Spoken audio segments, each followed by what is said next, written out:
Look, I opened this jar of rotten baby food, and well, a butterfly came out. However, I mean, that's because I make it look touch and go. It's part of my act to pretend it's not going to work. And then it works. I go, wow, man, we must have been really good because we all pulled it together at the end.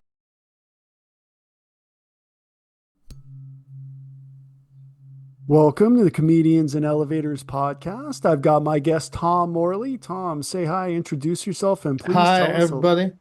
a little bit about yourself. Well, I'm going to work backwards. Normally, people start from when they were born. Do the resume style. Yeah. I'll go backwards. Today I've been working on a book that I've very nearly completed writing called Mischief Generation. And I just 5 minutes ago, which I'm very happy about, got a message from someone I'm doing a team building gig for in Turkey at a place, big sort of place on the coast for about 200 people.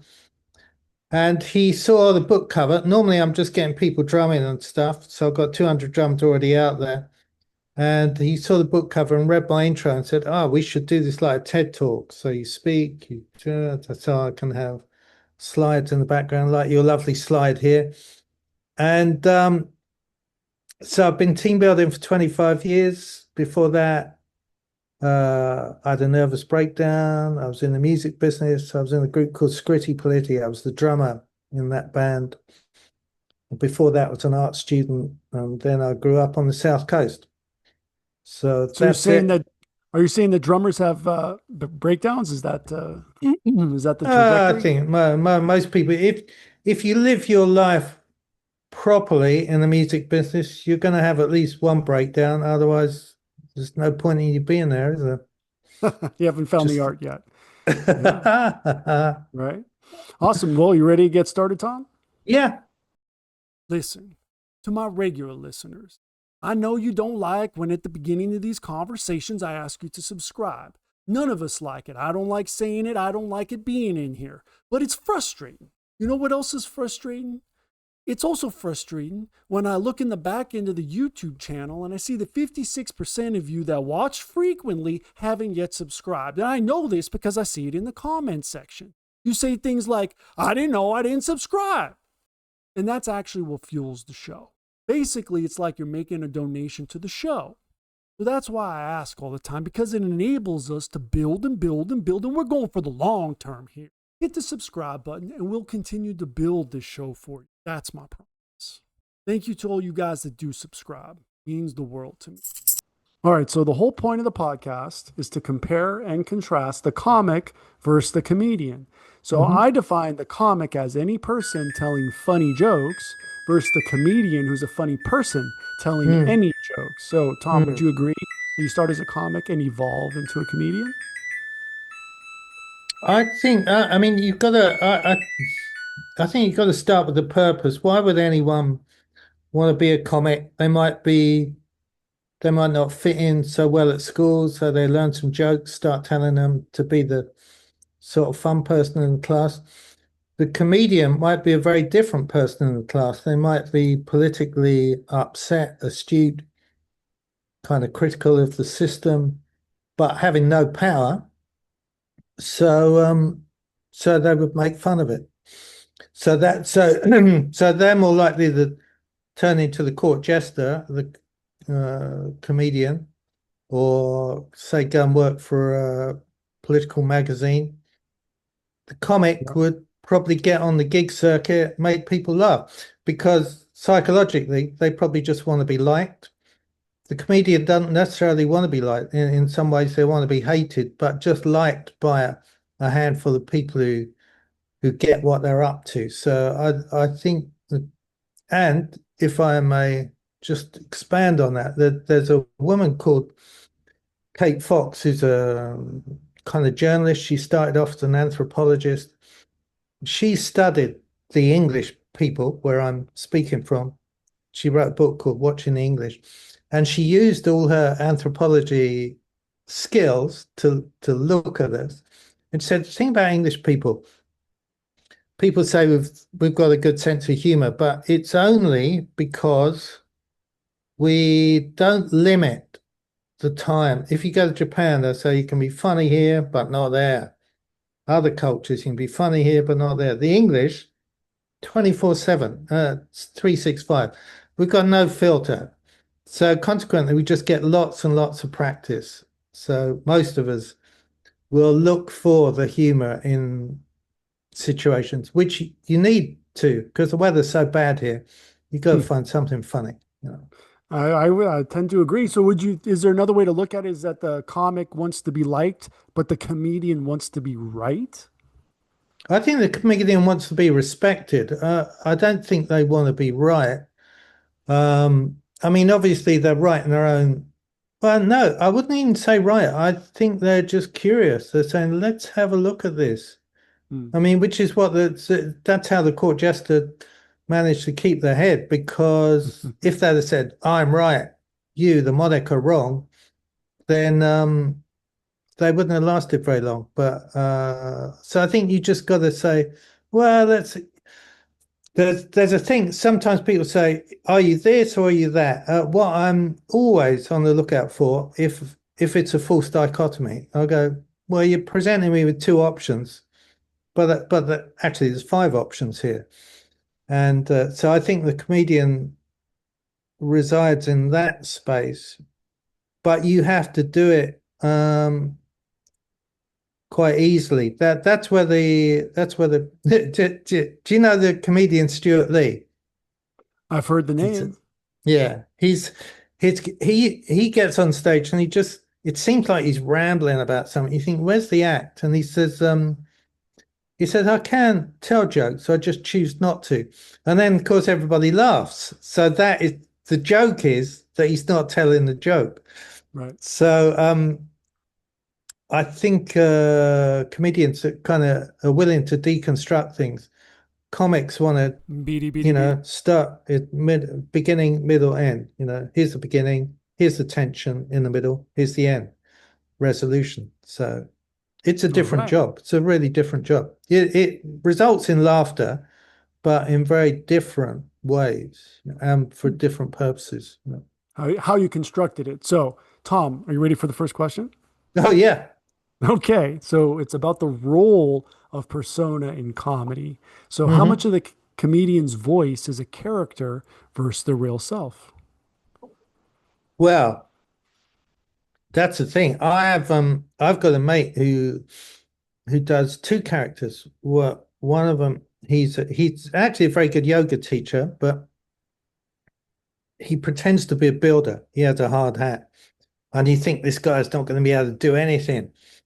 But then he says, the good thing about yoga is, if you want a fag and you're up a ladder and you can't reach your fags, if you do enough yoga, you can. He does this pose where he manages to get a cigarette out with his foot, put it in his mouth.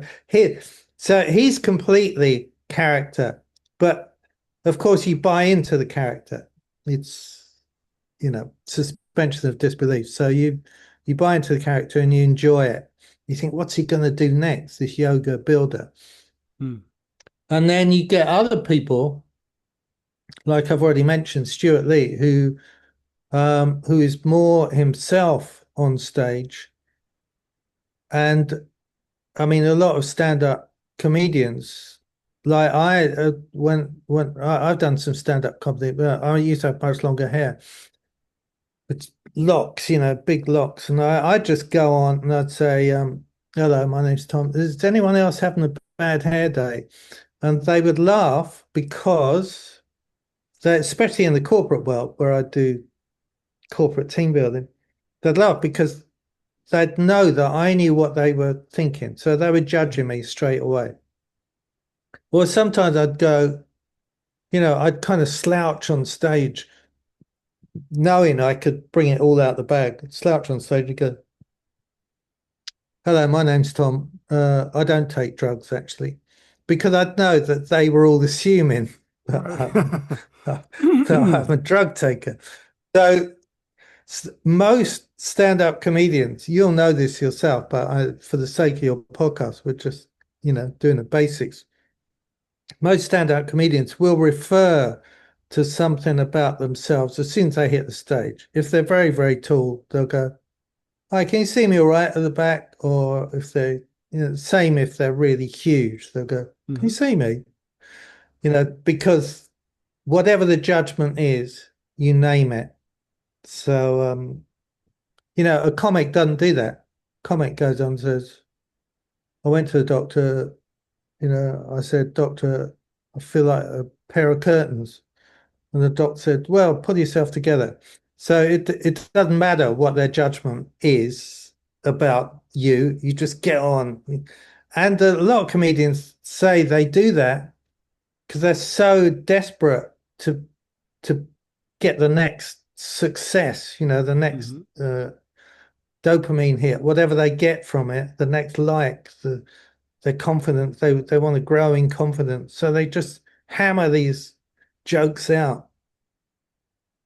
So sorry, I've forgotten the question. No, you answered the question, so we should Oh. probably move on to the next one, which you already All know, right. which is about punching up versus punching down. So where do comics versus comedians subscribe to this? And I'll put it in some historical context. Thanks. Did a jealous medieval prince become the first comedian by killing the court jester? That's a question. Did a jealous medieval prince become the first what? The First comedian. first comedian by killing the court jester? I can't even imagine that. Well, I can imagine it, but I can't imagine the outcome. I mean, killing the court jester would be very upsetting for the monarch because, I mean, in those days they used to spend all their time together. Very often the jester would sleep in the king's chamber and have a pull-out bed under their bed. So Wow. I don't think the prince would be popular at all. Absolutely. He just usurped the power of the jester, right? Maybe he wanted to sleep in the doggy bed beside the king. Well, yeah, well, he'd have to do some homework first because very often princes, as we've found in our country recently, they sometimes just kind of live on their privileges and don't bother to learn anything. So I don't think so. My answer would be no, they're very different jobs. The prince is just kind of waiting to inherit, and the court jester has to work every day and be vigilant every day to keep their job. Prince doesn't. Prince just has to and their head, exist. perhaps. Yeah, So and their is, head. Yeah, yeah. so is criticizing dead people considered punching down? Is this the next question? It's a follow-up. When you say, can you describe to me what punching up and punching down means? I don't really, it's not a term that I use. Well, in the context of the milieu or the environment, the of the the setting that you're in, the stage and the audience, are you antagonistic against them? Right? Are you punching down against maybe their subgroup, their race even, Yeah. which would be making fun of them, or perhaps punching up would be like Ricky Gervais arguably is punching up to God, because God's always above. So he can't punch down. He can talk negatively about God, but in theory, God is above, not below. So he would be punching up even if he's being negative. Okay. Okay. Wow. Well, I don't know that term. My own approach is to read the room and find out what the room needs because I'm only concerned about making the world a better place, even if it's only slightly. So I read the room, see what they want. So I would never punch down. I would only Right. ever, Yeah, well, most people, of yeah. course, but when you're doing stand up, it creeps in very, very quickly as you start, right? How else can you get the Yeah. audience riled up by talking smack? Yeah, but well, yeah, I wouldn't get into that much trouble, but I'm not. I wouldn't want to get. Ricky Gervais is Ricky Gervais. He's either I mean, yeah, he's got style. To Well, say the least. I tell you, well, one thing actually, I learned this from him from just watching his show. He'd go on and he'd be talking about something, and he'd go, "What's that, mate?" He'd pretend he's listening to the audience talk about reading a room. He'd go, "What's that, mate?" Oh, the charity gigs. Yeah, yeah, yeah. Still doing, but I don't talk about it on stage. And then he'd carry on with his act. He'd go, "What? How much?" "Oh, it's about 1 million last time, but I don't, I don't want to talk about the charity." So what? So he gets all. So consequently, if I'm teaching a group harmony song, which I do sometimes 20, 30 people, sometimes 100 people, that I can see they're absolutely amazed by the first part. They didn't think they were going to sing at all, but I've got a drum. I get them singing, and I go, "What's that? That's all very well, but what about the harmony?" "All right then, okay, just for you, we'll do the harmony." And that, but of course, nobody's saying that to me. And then we'll sing in 2-part harmony, and then I'll go, "Oh, I'm just picking it up on someone's being." I'd say I'm telepathic. Someone at the back, what's it? Like, oh, it's coming through. "Oh, what about the third harmony?" "All right, who's that?" And then I'll pretend I've seen them. I'll go, "Oh, it's you. All right then. I wasn't going to do the third harmony, but we're all going to do it now." And then so most of people know that I'm making that up. But again, it's I saw it work with Ricky Gervais, and I thought, yeah, it works really well. I'm going to use that. So Well, it sounds like, that if it works out, you got to use it. So how yeah, about yeah. the cultural translation of comedy? So how do jokes that work in one country bomb in another? Well, man, um,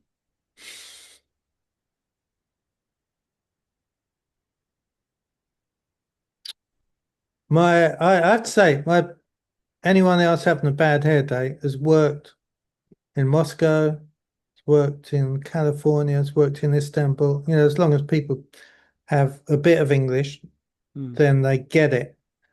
Um, I mean, I would always research what's taboo in this country and just not do it.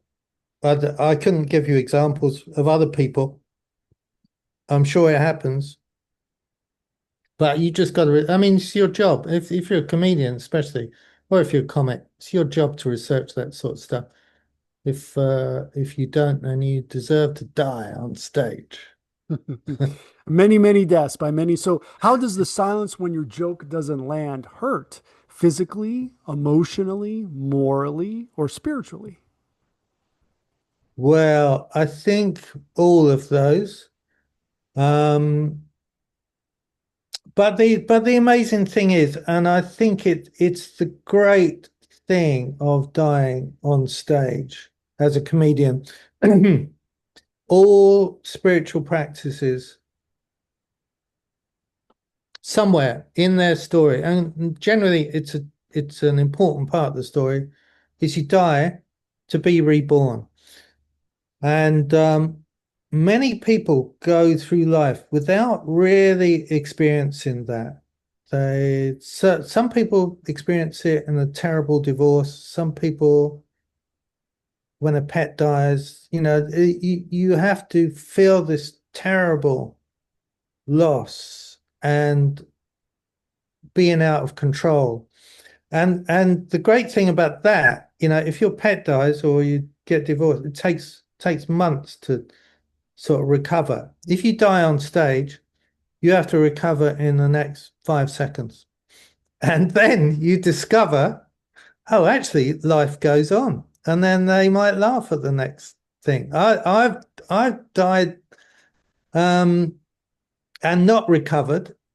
And then people have said to me afterwards, "You're a really funny guy." I go, "What are you talking about? You only laughed at the first half."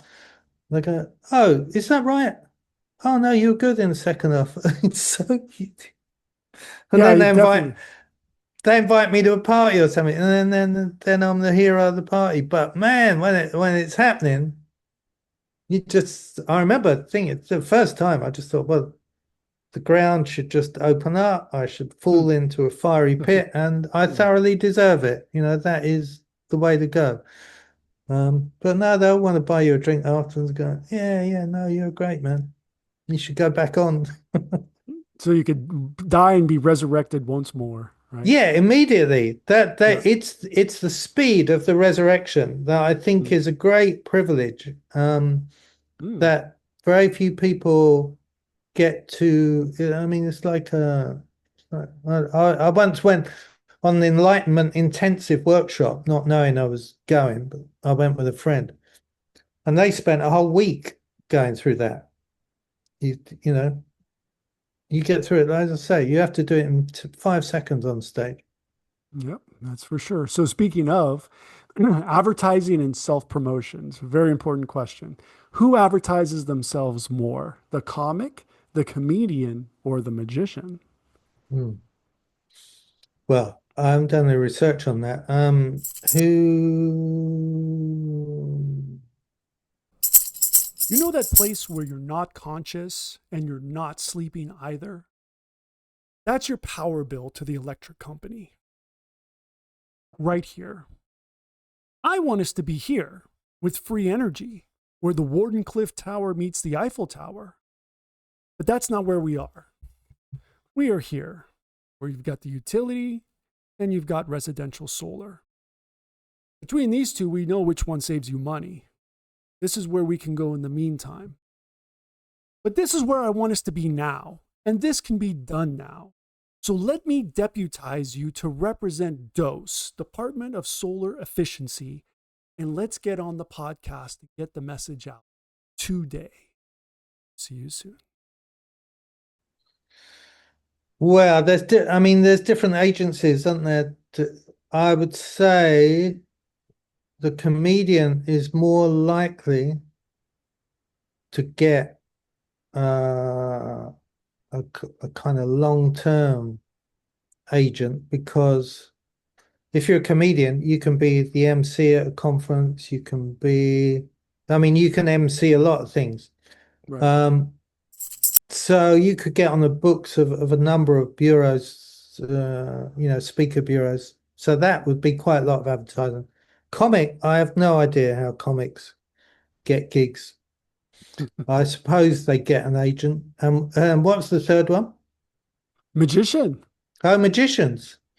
Well, magicians are very popular. I think magicians do it word of mouth. So in a way, their advertising gets done by people who've seen them. I mean, this is what I've seen in the world of events. People love the thing is with advertising, people will never do you a favor. They'll never say, however good friends you are, they'll never say, "Oh, I know someone who uses people like you," unless it's going to make them look good.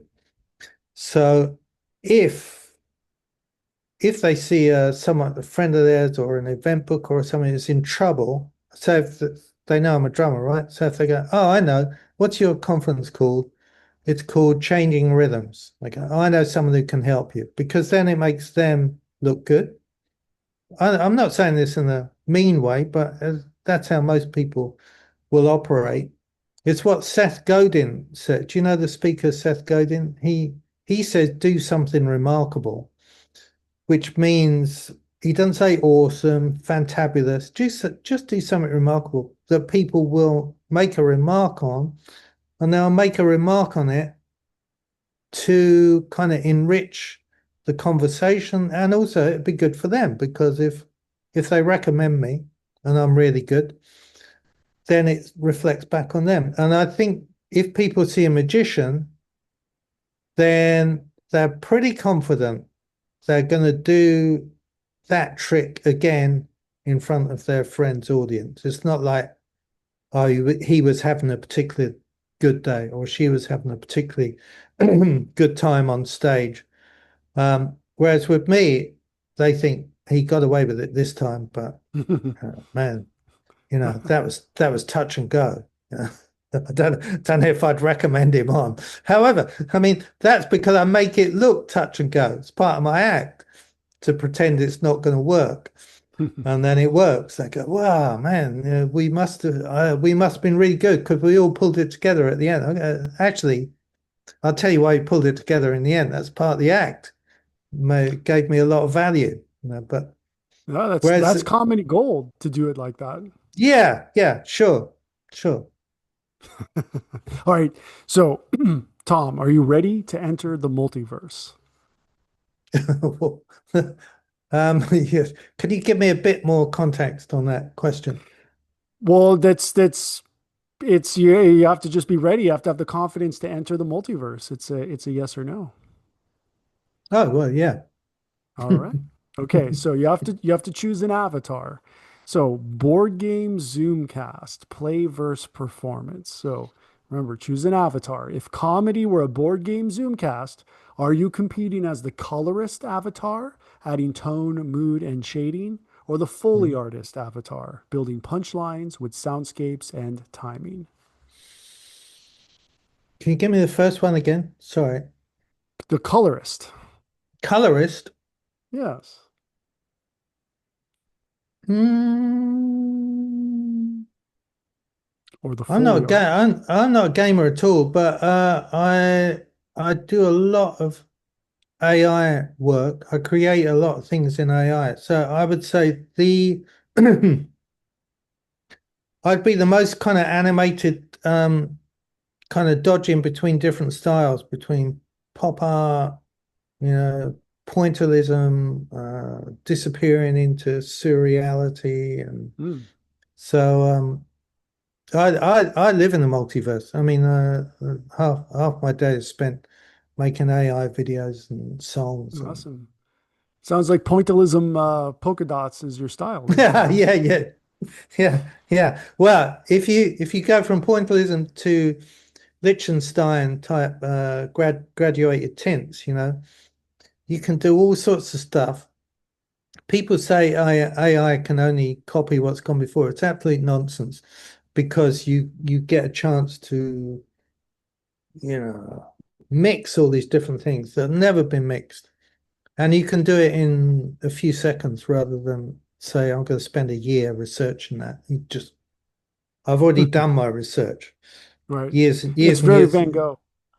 Yeah. CAI, when it combines things, it turns into a Van Gogh style by default, right? You're like, well, that's somehow original, right? So does comedy, right? So does comedy work better when it's painted vividly or when it's orchestrated sonically? I think it's very subtle. I think comedy is really subtle because it's you have to be subtle because what you do, excuse me, what you're doing is exposing everything that we want to keep hidden. So you have to do it subtly or people get scared. I mean, you have people in a comfort zone, a stretch zone, and a stress zone. If you take people into their stress zone, they'll run, they'll leave. If they're in their comfort zone and you acknowledge they're in their comfort zone, so we're just going a little bit out into the stress zone, and then we're come back to the comfort zone. When you laugh, now we're going out a little bit more. We're going a little bit further, which is you talk about Ricky Gervais. He pretty much goes from comfort zone to the stress zone. He doesn't bother with the No stretching. He just stretching. Yeah, he doesn't goes limber up before straight you. straight into stress. I mean, you see people going and they got these kind of fixed smiles on their face, going, "What is he going to come for me now?" But man, he's brave in that respect. Yeah. But I So, don't think he can be any other way. I think that's right. just the way he is. Yeah. So, here on the Comedians in Elevators podcast, we have a tradition where the previous guest asks a question for the next guest. And the Yeah, previous guest was Emily Christensen. And her question for you, Tom, yeah. is this is a channeled question from Jim Carrey. What type of comedy sticks best, like slapstick or satirical dry comedy or impression work? Well, I think satirical dry comedy sticks the most because it's telling the truth. Slapstick's entertaining. But we all have a longing to live in a more truthful, more honest, more open, even a more vulnerable world, a world where we can be vulnerable and not be laughed at or criticized. And so I think that satirical world kind of leads us there, but it doesn't throw a spotlight on us. It just says this world exists if you want to kind of explore it a bit. Or, you're safe. You're safe. All right. So last question, legacy. Who gets remembered? Will the comic's Type 5 survive time, or will the comedian's cultural point of view be more timeless? Well, I think, depends who's doing the remembering. Some people will say, do you know when we saw that comic? That was the most we laughed together as a family ever. So that would be really important to them as a kind of family memory. And part of the reason that I remember that is all the chemical, the neuroscience. I think it's called dopamine, oxytocin, serotonin, endorphins. All that gets released. And if you feel that as a family, then the oxytocin bonds everybody in a way nothing else ever would. I think comics can do that. Individually, I think people would remember comedians because they would say, I've never seen anybody taken down so gently but so honestly before, in a way that person, they may be a politician, they may be a family member, but in a way that person had to change for the better because they weren't getting away with it anymore. So I think they'd be remembered. So as far as legacy goes, I like both, actually. I like to laugh with my family, and also I like to see the world change for the better through pomposity being punctured. And I think that's what the best comedians can do. I like it. Punctured pomposity. That is the way. Yeah. with a polka dot pointillism. That's how you have to Yeah, puncture that's right. pomposity. There you go. That's the style. Well, Tom, where can everybody find you online? If they want to find me, my name is Tom Morley. They can go to tommorley.com. That's TOMMORLEY.com. That's my website. On the contacts page, it's got all my social media, Instagram and Facebook and TikTok. But if you want to immediately see something, I would go to TikTok, search for _Tom Morley _ because there you'll see songs, videos. It's very active. It's like a playground. If you go there, you'll say this guy only ever makes videos in his life. It's not true. I just don't sleep much. Very productive. Awesome. Well, Tom, thank you so much for being my guest. And for everyone, please like and subscribe. And we will see you in the next one. Okay, cool. Bye-bye. If you're interested in too much information like in the network state or Mantipus the chicken shit, check out this video. Or is it this one right here? Well, either way. Lizard.